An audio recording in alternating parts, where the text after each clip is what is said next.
ఓకేనా?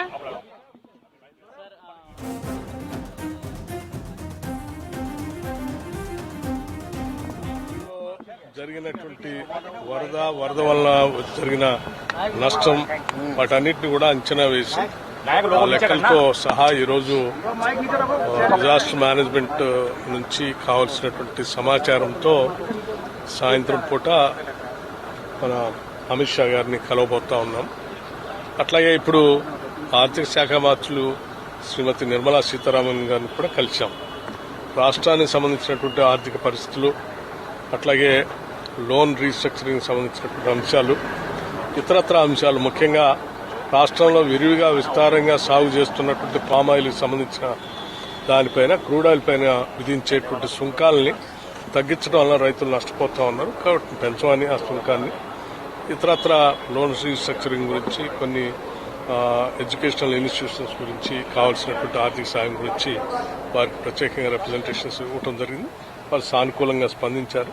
ధన్యవాదాలు.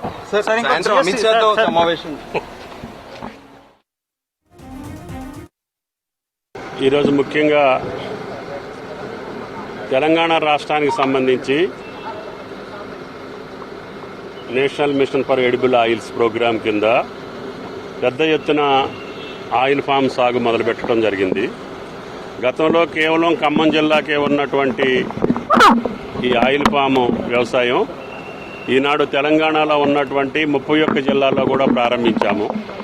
పెద్ద ఎత్తున ఈనాడు భారతదేశంలో అత్యధికంగా ఆయిల్ ఫామ్ ప్లాంటేషన్ వేసినటువంటి రాష్ట్రంగా తెలంగాణ గుర్తింపు వచ్చింది. ఆ పంటను ఇంకా పెంచి తెలంగాణ రాష్ట్రంలో సుమారు 20 లక్షల ఎకరాల వరకు వేసే అవకాశం ఉంది. కాబట్టి కేంద్ర ప్రభుత్వం క్రూడ్ ఫామ్ ఆయిల్ మీద ఇంపోర్ట్ డ్యూటీ తగ్గించటం మూలాన దాని యొక్క ఎఫ్ఎఫ్డి రేటు తగ్గటం మూలాన రైతులు నిరాశలో ఉన్నారు.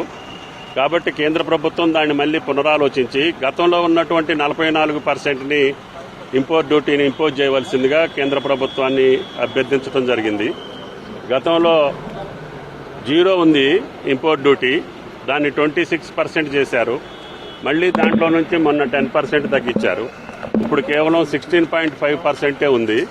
కాబట్టి దయచేసి దాన్ని మళ్లీ పాత పద్ధతిలో 44% ఇంపోర్ట్ డ్యూటీ మీరు ఇంపోజ్ చేసినట్లయితే తెలంగాణ రాష్ట్రం ఈ భారతదేశానికి కావలసినంత ఆయిల్ ఫామ్ని ప్రొడ్యూస్ చేసి ఇచ్చే బాధ్యతని తెలంగాణ ప్రభుత్వం తీసుకుంటుందని చెప్పి కేంద్ర ప్రభుత్వానికి విజ్ఞప్తి చేశాం.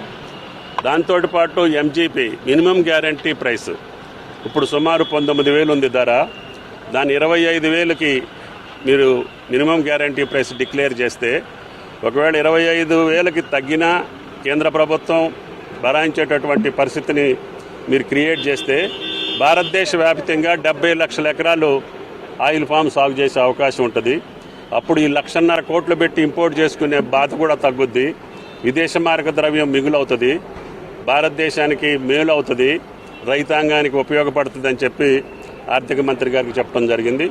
ఆమె గారు కూడా వెస్ట్ గోదావరి కోడలు కాబట్టి, తెలుగు రాష్ట్రాలతో అనుబంధం ఉంది కాబట్టి, ఆ తెలుగు రాష్ట్రాల్లోనే ఈ పంట ఎక్కువ ఉంది కాబట్టి దాన్ని పునఃపరిశీలిస్తానని చెప్పారు. త్వరలోనే ఇది శాఖలతో సంబంధం ఉన్నటువంటి సమస్య కాబట్టి నేను వెంటనే దాన్ని పరిశీలించి పరిష్కారం చేస్తానని చెప్పడం జరిగింది. రాష్ట్రంలో ఎన్నడూ లేనటువంటి వర్షపాతం మొన్న కామారెడ్డి, నిజామాబాద్ 7 జిల్లాల్లో విధ్వంసాన్ని సృష్టించింది. ఈరోజు ముఖ్యమంత్రి గారు కూడా ఆ ప్రాంతాన్ని సందర్శించారు. మొన్న ఏరియల్ సర్వే చేయడం జరిగింది. ఈరోజు ప్రత్యక్షంగా ప్రజలతోటి మాట్లాడి, రైతులతోటి మాట్లాడి నష్టాన్ని బేరీ చేసి కేంద్ర ప్రభుత్వానికి ప్రాథమిక నివేదికని ఈరోజు ఇస్తున్నాం. డీటెయిల్ రిపోర్టు కూడా అతి త్వరలో కేంద్ర ప్రభుత్వానికి సమర్పిస్తాం. గత సంవత్సరంలో కూడా వరదలు వచ్చినప్పుడు మంత్రులు వచ్చారు, కేంద్ర మంత్రి గారు కూడా వచ్చారు, నష్టాన్ని చూశారు. కమిటీ కూడా వచ్చింది, దాన్ని కూడా ఎస్టిమేట్ వేసి ఇంత ఇవ్వాలని చెప్పారు. కానీ కేంద్ర ప్రభుత్వం నుంచి డైరెక్ట్గా మాకు వరద సహాయ నిధి కింద ఏమాత్రం రాలేదు.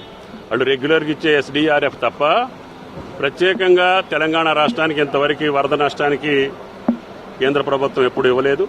ఈసారి పెద్ద ఎత్తున 50 సెంటీమీటర్లు ఎప్పుడు కూడా చరిత్రలో 100 సంవత్సరాల చరిత్రలో 50 సెంటీమీటర్లు ఒకే రోజు కురిసినటువంటి సందర్భం లేదు. కాబట్టి రహదారులు కానీ, పంటలు కానీ, ఆస్తులు కానీ పెద్ద ఎత్తున నష్టపోయినాయి.